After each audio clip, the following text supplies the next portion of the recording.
नमस्कार दोस्तों, net crack अड्डा चैनल में आपका स्वागत है। आशा करते हो आप सभी लोग स्वस्थ होंगे। तो दोस्तों, आज जो हम HRM में टॉपिक पढ़ेंगे वो पढ़ेंगे रिक्रूटमेंट का। ठीक है, रिक्रूटमेंट मतलब क्या होता है कि जब वैकेंसी निकालती हैं, जब कंपनी को ज़रूरत है एम्प्लॉयज़ की, तो वो क्या करती हैं, भर्तियाँ निकालती हैं। ठीक है, तो जो इंटरेस्टेड होते हैं पर्सन वो उसको फिल करते हैं। तो रिक्रूटमेंट क्या है? It is a linking functions bringing together those with vacancies and those seeking jobs. उनके लिए जो मतलब कि कंपनी तो वैकेंसी निकाल रही है और वो पर्सन जो जॉब ढूंढ रही हैं। ठीक है, it is a process by which organisation identify and attract individual to fill job vacancies. इसके अंदर क्या करती है कि जो मतलब कि कंपनी होती है वो क्या करती है कंपनी जो है वो ऐसे प्रोग्राम्स करती है, ऐसे एफर्ट्स लगाती है कि जो पर्सन है वो अट्रैक्ट होए और उस जॉब को फिल कर पाए। ठीक है, तो रिक्रूटमेंट बेसिकली क्या है? रिक्रूटमेंट का मतलब होता है कि वैकेंसी निकालना। जब कंपनी को ज़रूरत है तो वो क्या करती है, भर्ती निकालती है। ठीक है, और जो इंटरेस्टेड हैं वो उस भर्ती को फिल करते हैं। ठीक है, ठीक है। नेक्स्ट है फीचर्स ऑफ रिक्रूटमेंट, कि जब रिक्रूटमेंट हम निकालते हैं, भर्ती निकालते हैं, तो उसकी क्या क्या विशेषताएं, क्या क्या फीचर्स हैं।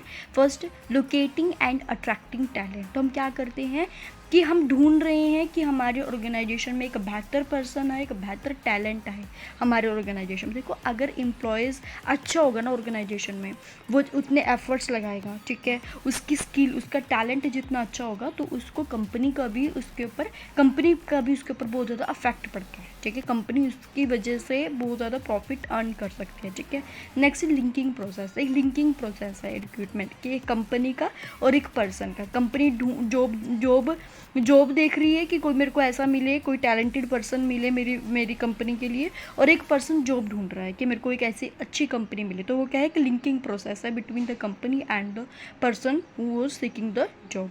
Next is positive process of building a talent pool. तो एक क्या है, रिक्रूटमेंट एक पॉजिटिव प्रोसेस है कि लोग क्या करते हैं, अपनी वैकेंसी को फिल करते हैं। ठीक है, कहीं ना कहीं उन्हें होता है कि हमारा सिलेक्शन हो जाएगा, लेकिन सिलेक्शन एक नेगेटिव होता है। क्यों होता है नेगेटिव? क्योंकि सिलेक्शन के अंदर आप क्या कहते हो, आप इंटरव्यू हुआ, आपका इंटरव्यू नहीं हुआ तो आप रिजेक्ट हो पाओगे, तो वो नेगेटिव चीज़ में आ जाता है। लेकिन रिक्रूटमेंट क्या, जब आप कहीं भी वैकेंसी फिल कर दो तो आपके पास कहीं ना कहीं वो चीज़ आशा होती है आपके मन में कि हाँ भाई मैं चीज़ कर लूँगा या ये जॉब मैं ले लूँगा। ठीक है, समझ में आ गया फीचर्स। नेक्स्ट है प्रोसेस ऑफ रिक्रूटमेंट, कि रिक्रूटमेंट चलती कैसे है। जब वो वैकेंसी निकलती हैं तो वो किस तरह से उसका प्रोसेस होता है। सबसे पहले है identify the required number and the source of supply. तो सबसे पहले मेरे को ये देखना पड़ेगा कि मेरे को कितने पर्सन की ज़रूरत है, मेरे को कितने पर्सन की वैकेंसी निकालनी है, 100, 200, 50, कितनी मेरे को रिक्वायरमेंट है। उसके according to the organisation requirement हम क्या करते हैं कि हम अब देखते हैं कि हमें एक अपने ऑर्गेनाइजेशन में फ़िलहाल कितने एम्प्लॉयज़ की ज़रूरत है और को सोर्स ऑफ सप्लाई मतलब कि कहाँ कहाँ से हम रिक्रूट कर सकते हैं। ठीक है, नेक्स्ट है पब्लिश जॉब डिटेल्स। हम क्या करते हैं, पब्लिकली जॉब की डिटेल देते हैं कि भी पर्सन की ये क्वालिफिकेशन होनी चाहिए। ठीक है, इतना एक्सपीरियंस होना चाहिए और हम उसे इतनी सैलरी देंगे। वो सारे जॉब डिटेल के बारे में सारा लिखा होता है, वर्किंग आवर्स वगैरह सब डिटेल में लिखा होता है। ठीक है, next is encouraging prospective job seeker to apply in large number. और क्या आता है, फिर उसके बाद क्या करेंगे, जब जॉब डिटेल पढ़ लेगा बंदा तो वो क्या इंकरेज होएगा कि हाँ भी इतनी सैलरी है और ये तो मेरी क्वालिफिकेशन से फिट भी बैठ रही है। तो कस्टमर क्या होगा, तो वो पर्सन क्या होगा, वो उससे अट्रैक्ट होगा और उस जॉब को फिल कर देगा। फिर इवेलुएटिंग रिक्रूटिंग एफर्ट। तो अब जब रिक्रूटमेंट होगी तो अब देखेंगे, उसको इवेलुएट करेंगे कि इतने पर्सन के हमारे पास अब आगे। फिर उसके बाद प्रोसेस चलता है सिलेक्शन का। ठीक है, आज जो हम टॉपिक पढ़ेंगे वो सिर्फ रिक्रूटमेंट पढ़ेंगे, नेक्स्ट वीडियो में सिलेक्शन पढ़ेंगे, लेकिन इस वीडियो में सिर्फ हम रिक्रूटमेंट पढ़ेंगे। ठीक है, तो नेक्स्ट है फैक्टर्स अफेक्टिंग रिक्रूटमेंट। देखो कौन कौन से फैक्टर्स हैं जो रिक्रूटमेंट को अफेक्ट करते हैं। ठीक है, हमारे इंटरनल फैक्टर्स भी हो सकते हैं और एक्सटर्नल फैक्टर्स भी हो सकते हैं। इंटरनल बल्कि इन द ऑर्गेनाइजेशन, एक्सटर्नल मतलब कि आउटसाइड ऑर्गेनाइजेशन। देखो क्या है, इंटरनल फैक्टर कौन होगी जो रिक्रूटमेंट को अफेक्ट करेंगे, recruiting policy of the organisation. ठीक है, कि आखिर ऑर्गेनाइजेशन की वैकेंसी निकालने की कैसी उसकी पॉलिसी है, वो पॉलिसी किस हिसाब से रन कर रही है वो। Next HRP strategy of the company, कि ह्यूमन रिसोर्स प्लानिंग की क्या स्ट्रेटेजी है कंपनी की। ह्यूमन रिसोर्स प्लानिंग हमने पहले ही पढ़ी कि कंपनी के पास फिलहाल कितनी जॉब है और कितनी उसकी रिक्वायरमेंट, उसकी प्लान करना। ठीक है, size of organisation and the number of employees employed, कि कितना ऑर्गेनाइजेशन का साइज कितना है। ठीक है, ऑर्गेनाइजेशन छोटी है तो एम्प्लॉयज़ भी उसमें कम होंगे। अगर ऑर्गेनाइजेशन ज़्यादा है, ठीक है, बहुत ज़्यादा मतलब कि उसकी जो एग्जिस्टिंग है बहुत लंबे समय से है, या फिर उसका जो स्केल है वो भी बहुत ज़्यादा है और वहाँ पे एम्प्लॉयज़ की भी ज़्यादा ज़रूरत है, वो चीज़ हो सकता है। Cost involve in recruiting employee, देखो अगर आप रिक्रूटमेंट करते हो एम्प्लॉयज़ को आप दोगे, देखो फ्री में तो एम्प्लॉयज़ आएगा नहीं, आपको उसको सैलरी देनी पड़ेगी, तो आपको कॉस्ट का भी देखना पड़ेगा, तो एक ये फैक्टर हो गया।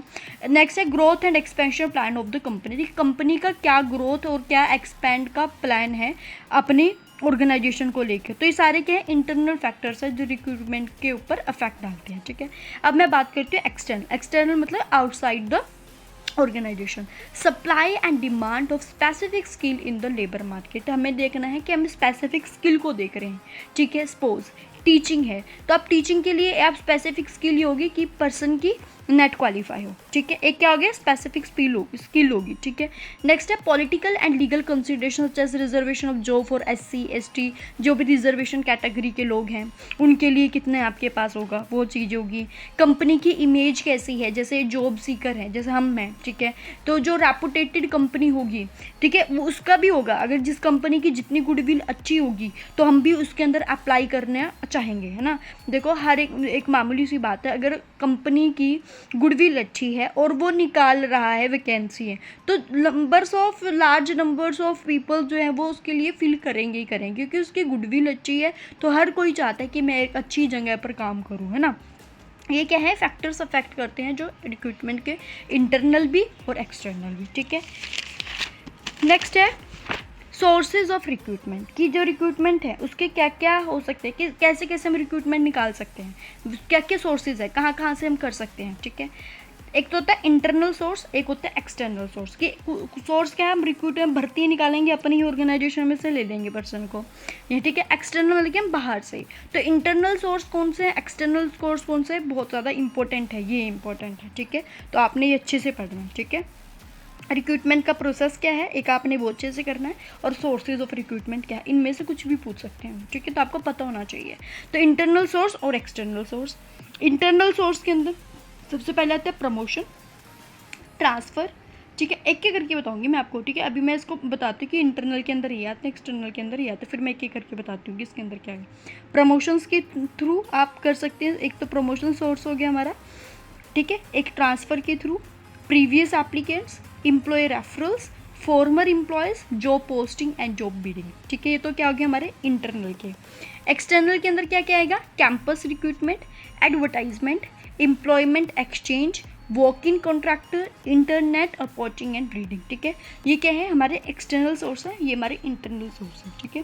तो आपको पता होना चाहिए कि इनके अंदर कौन कौन से और किसके अंदर क्या चीज़ आती है, ठीक है। को एक दो बार रिवाइज करोगे तो ये आसानी से आपको समझ में आ जाएगा, ठीक है।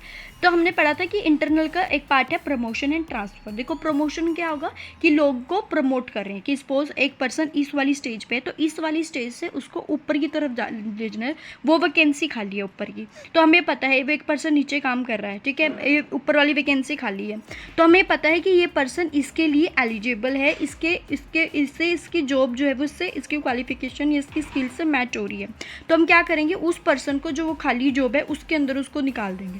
बल्कि हमने बाहर से कोई भर्ती, अब हमें उसके लिए पर्सन की ज़रूरत तो थी, लेकिन हमने ऑर्गेनाइजेशन के अंदर ही एक पर्सन को उठाया और उसके अंदर जो कर दिया, जब वो उसके ऊपर जाएगा एक लेवल से, जब वो दूसरे लेवल की तरफ जाएगा, ऑब्वियसली उसकी सैलरी भी बढ़ेगी। ये तो क्या हो गया, प्रमोशन। दूसरा हो सकता है ट्रांसफ़र। ट्रांसफ़र मतलब कि मान लो एक मेरी कंपनी चंडीगढ़ है, मान लो एक कंपनी मेरी अम्बाला है, सपोज, है ना। तो अगर मान लो मेरे को कोई पर्सन की जो मान लो चंडीगढ़ में पर्सन, ठीक है, अम्बाला में मेरे को शॉर्टेज है एम्प्लॉयज़ की, ठीक है, तो मैं कोई पर्सन चंडीगढ़ से मैं अम्बाला वाली कंपनी के अंदर शिफ्ट कर सकती हूँ। क्या उसके ऊपर सैलरी का इफेक्ट होगा, नहीं होगा। प्रमोशन में सैलरी हो सकती है, लेकिन ट्रांसफ़र में ज़रूरी नहीं है कि आपकी सैलरी में इंक्रीमेंट हो, ठीक है। तो इसकी वजह से भी देखो वहाँ पे हमें ज़रूरत थी, तो हमने विद इन द ऑर्गेनाइजेशन ही ऐसा कर लिया। तो ये तो क्या हो गया, हमारी इंटरनल सोर्स हो गया रिक्रूटमेंट का। दूसरा होता है प्रीवियस एप्लीकेंट। प्रीवियस एप्लीकेंट्स का मतलब होता है कि कुछ एम्प्लॉयज़ हमारे ऑर्गेनाइजेशन में काम कर रहे थे, ठीक है, या फिर ऐसा सकता है कि वो इंटरनली ही हैं, ठीक है, मतलब कि क्या उन्होंने पहले मतलब कि एप्लीकेशन फिल किया था लेकिन वो किसी वजह से नहीं हो पाया, तो वो भी क्या हो गया, हमारे इंटरनली हुए, ठीक है। अगला आता है एम्प्लॉय रेफरल्स। एम्प्लॉय रेफरल्स क्या होता है कि कई बार क्या होता है, जो ऑर्गेनाइजेशन में जो एम्प्लॉयज़ काम कर रहे हैं ना, वही रेफरेंस दे देते हैं कि उनकी रिश्तेदारी में कोई पर्सन है उस जॉब के लिए सुइटेबल, उसको कोई फ्रेंड है, ठीक है, उसके कोई सिबलिंग्स है, कोई भी है, मतलब कि क्या करते हैं एम्प्लॉय रेफरल्स क्या कि एम्प्लॉय रेफरेंस होती है यहाँ पे, एम्प्लॉय बता देता है कि हाँ भी सर मेरे नॉन में है एक पर्सन, वो इस जॉब के लिए सुइटेबल है, तो वो भी एक इंटरनल रिक्रूटमेंट होगी, ठीक है।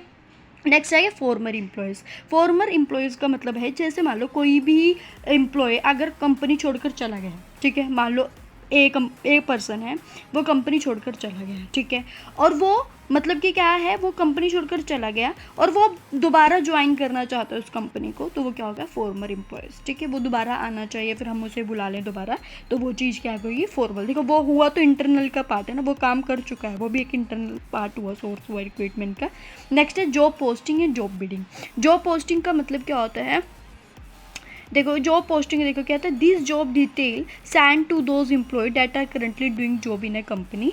देखो जॉब पोस्टिंग में क्या हो गया, मैंने जॉब को पोस्ट कर दिया कि हमारे कंपनी के अंदर ये पोस्ट है, तो क्या कर रहे हैं जो पर्सन जो एम्प्लॉयज़ और उस कंपनी में काम कर रहे हैं वही उस जॉब के लिए अप्लाई कर देते हैं, ठीक है। जैसे मान लो मैं सी लेवल पे हूँ, ठीक है, बी लेवल वाले की निकल रही है वैकेंसी, तो मेरे को पता है कि मैंने एक्सपीरियंस गेन कर लिया है, मुझे पता है बी वाली कैटेगरी का काम क्या है, मेरी उसके अकॉर्डिंग मेरा एक्सपीरियंस हो चुका है, स्किल हो चुके, तो आप क्या करोगे, अगर बी पोस्ट के लिए वैकेंसी निकल रही है तो वो सी वाला बी के लिए भर देगा, तो वो तो क्या होगा, जॉब पोस्टिंग।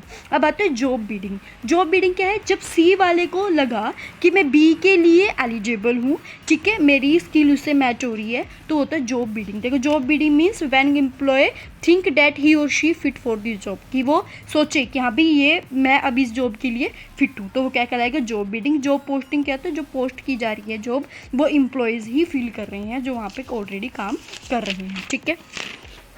नेक्स्ट है एक्सटर्नल सोर्स। इंटरनल में समझ में आ गया सारा, अब आता है एक्सटर्नल सोर्स। एक्सटर्नल सोर्स के अंदर सबसे पहले कैंपस रिक्रूटमेंट। कैंपस रिक्रूटमेंट क्या होता है, जैसे आपने भी देखा होगा कॉलेजेस में आते हैं ना, जो कंपनीज आती हैं कॉलेजेस में, ठीक है, वो आती हैं तो लोग उसके अंदर फिल कर वो करते हैं, उनका इंटरव्यू वगैरह होता है, अगर उनको लगता है कंपनी को कि बच्चा सही है तो वो रख लेते हैं, तो होता है कैंपस रिक्रूटमेंट। कि कंपनीज़ क्या होती हैं, मतलब कि कुछ अच्छी कंपनीज ऐसी होती हैं जो अच्छे एजुकेशनल इंस्टीट्यूशन में जाए, जैसे IIT, ठीक है, IIMS, तो इनके अंदर ही जाती हैं ताकि वो एक टेक्निकल एक अच्छे बच्चे को वहाँ से सिलेक्ट कर सकें, तो वो क्या होता है कैंपस रिक्रूटमेंट। की कंपनीज जो हैं वो कैंपस के अंदर जाती हैं, मतलब कि कॉलेजेस यूनिवर्सिटीज़ के अंदर जाती हैं, वहाँ पे बच्चों के इंटरव्यू लेती है, जो उन्हें सही लगता है, उनकी टेक्निकल स्किल, उनकी प्रोफेशनल स्किल, उनकी क्वालिफिकेशन अगर उससे मैच हो जाती है तो वहाँ पे वो निकाल लेते हैं, तो क्या हो गया, एक आउटसाइड, हम अपनी कंपनी से बाहर गए हैं रिक्रूटमेंट के लिए।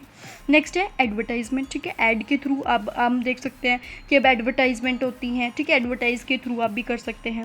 अगला एम्प्लॉयमेंट एक्सचेंज। एम्प्लॉयमेंट एक्सचेंज का मतलब होता है यहाँ पे बेसिकली ये वाला किया जाता है गवर्नमेंट उसमें जो गवर्नमेंट ऑफिसेज हैं उनके अंदर किया जाता है, ठीक है। जैसे मान लो कोई मिलिट्री से रिटायर है पर्सन, ठीक है, तो उसको उसके पोस्ट के लिए कर सकते हैं कि भाई मिलिट्री से रिटायर है पर्सन तो वो इस जॉब के लिए सूटेबल है, या फिर कोई फिजिकली हैंडीकैप है उनके लिए जॉब होगी, ठीक है, तो ये चीज़ होती है एम्प्लॉयमेंट एक्सचेंज। नेक्स्ट है वॉक इन कॉन्ट्रैक्टर।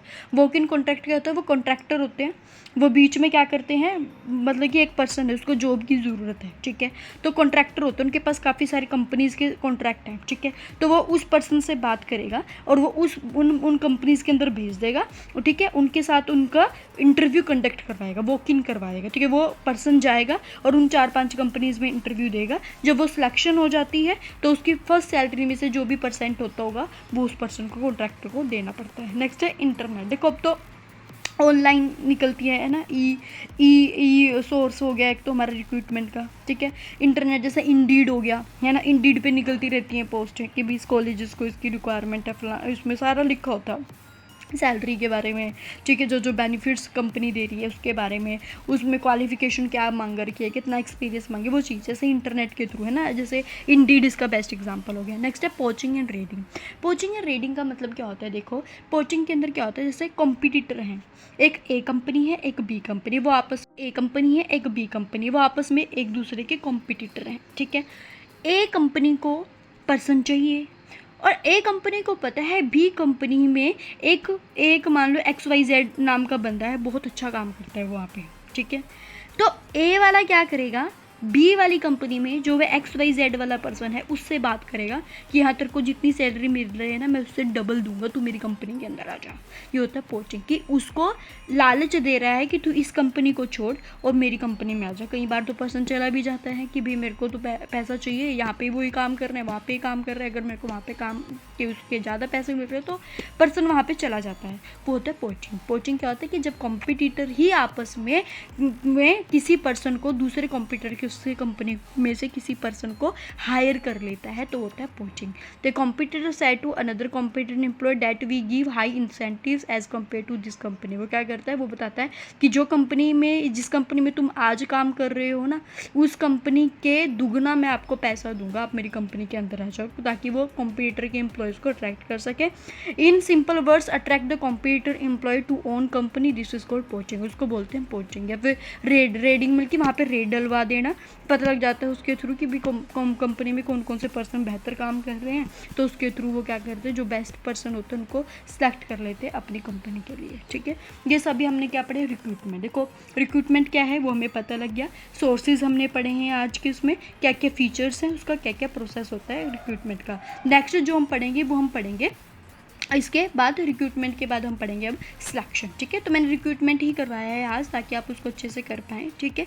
तो अब जो हमारा नेक्स्ट टॉपिक होगा वो होगा किसके थ्रू, वो होगा हमारा सिलेक्शन जो होगा वो हो पाएगा, ठीक है। सिलेक्शन क्या है, कैसे प्रोसेस होता है, किस तरह से होता है, वो हम नेक्स्ट वीडियो के अंदर पढ़ेंगे, ठीक है। आज की वीडियो में कोई डाउट है तो आप मेरे को कमेंट कर सकते हैं। वीडियो अच्छी लगी तो मेरी वीडियो को लाइक करना, चैनल को सब्सक्राइब करना। जय हिंद, जय भारत।